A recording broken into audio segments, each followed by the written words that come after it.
안녕하세요. 부자가 되고 싶은 리노입니다. 오늘은 첫 월급을 받으면 어떻게 해야 하는지 공유하고자 합니다. 제가 그렇게 대단한 사람은 아니지만 제 경험을 중심으로 첫 월급을 어떻게 관리했는지 알려드릴 텐데요.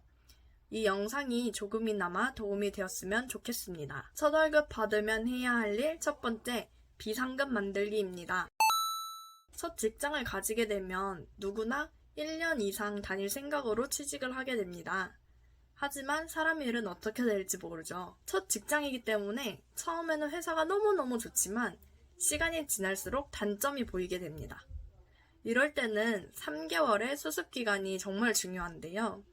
이 3개월 동안 회사는 나를 가르치고 내가 이 회사에 잘 맞는 사람인지를 확인하는데요. 저 역시 회사를 파악하면서 다닐 만한 회사인지 판단해야 합니다. 제가 왜 비상금을 모으고 수습기간 동안에는 회사를 판단해야 된다고 얘기를 하냐면 제가 첫 직장을 수습기간 3개월이 끝난 이후에 정규직 전환을 하지 않고 퇴사했기 때문입니다. 역시 젊은 애들이라 퇴사를 쉽게 해 라고 생각하실 수도 있지만 자세한 이야기를 해보겠습니다. 제가 당시에는 대기업에 꼭 취직을 해야 한다든지 월급을 많이 받아야 된다든지 이런 생각이 없었어요.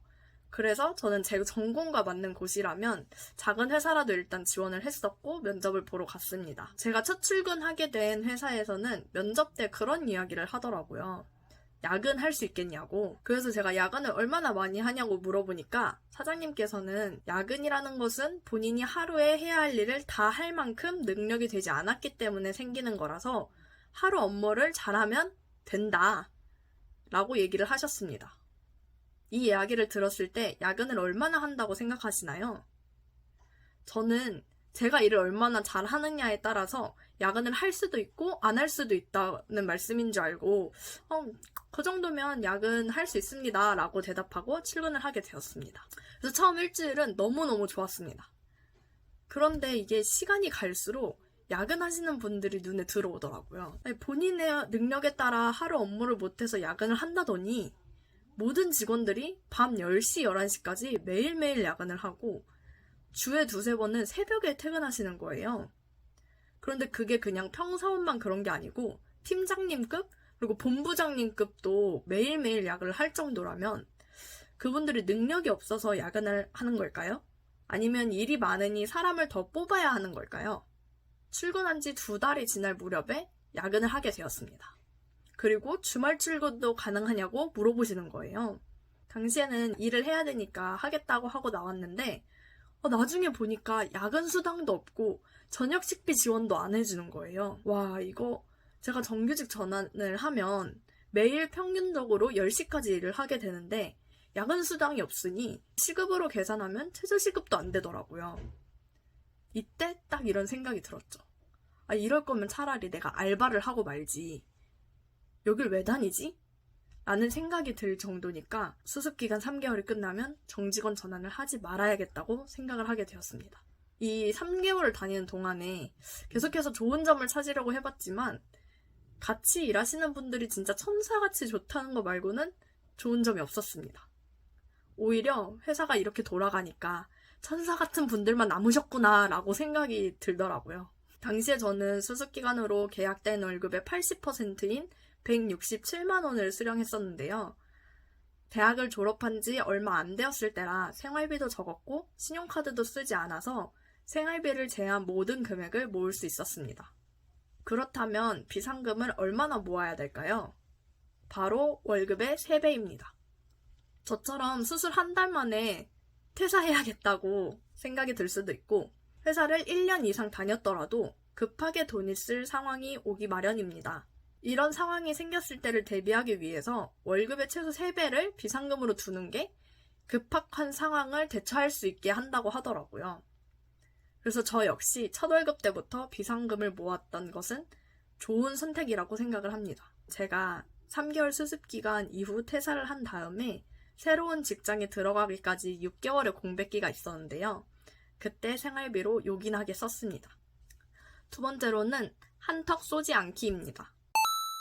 제가 3개월 후에 정직원으로 여기를 계속 다니지 않을 수도 있다는 생각이 드니까 저축에 대해서 더 많이 신경을 쓰게 되었고 한턱 쏘는 거는 정직원이 된 이후로 미뤄야겠다고 혼자 정했습니다.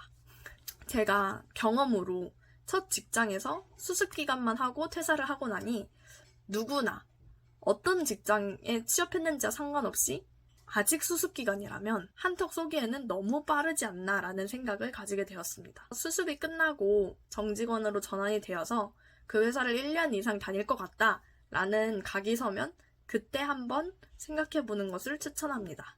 첫 월급 받았을 때는 막 쏘고 싶다가도 시간이 지나면 한턱 쏘고 싶은 마음이 점점 사라질지도 몰라요. 아니 그러면 지금까지 나를 지지해준 가족들한테도 쏘지 말라는 거냐? 물어보실 수 있는데 이거는 선택사항이 될 것 같아요. 참고로 저는 감사의 의미로 소고기를 사긴 했습니다. 세 번째로는 투자 공부하기입니다.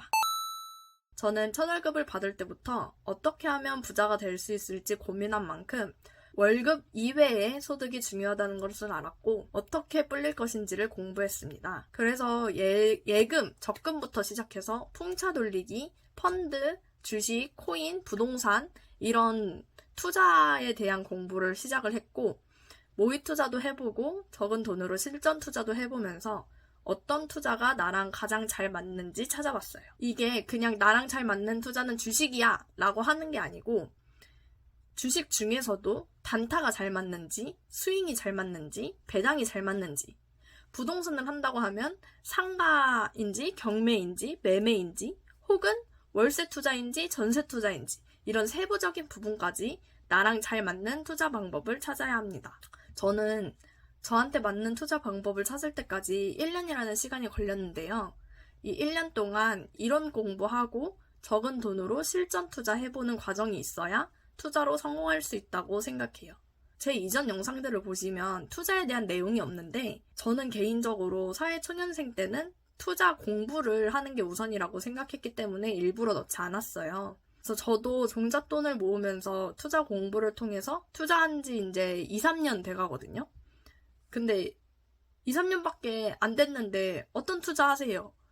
이렇게 투자하세요. 월급의 이만큼은 투자금으로 빼세요. 이런 얘기를 못 하겠더라고요. 하지만 하나 확실한 건 투자 공부를 해야 한다는 것입니다. 첫 월급을 받았다고 주식 매수부터 하지 마시고 투자 공부부터 하는 것을 추천드립니다. 제가 첫 월급을 받고 나서 수습기간 3개월까지 생활비 30만 원을 제외한 나머지를 모두 저축했던 것, 기분에 따라서 한턱 쏘지 않았던 것, 그리고 투자 공부를 했던 것, 이렇게 세 가지가 사회초년생이면서 재취준을 하게 된 저한테 큰 도움이 되었습니다.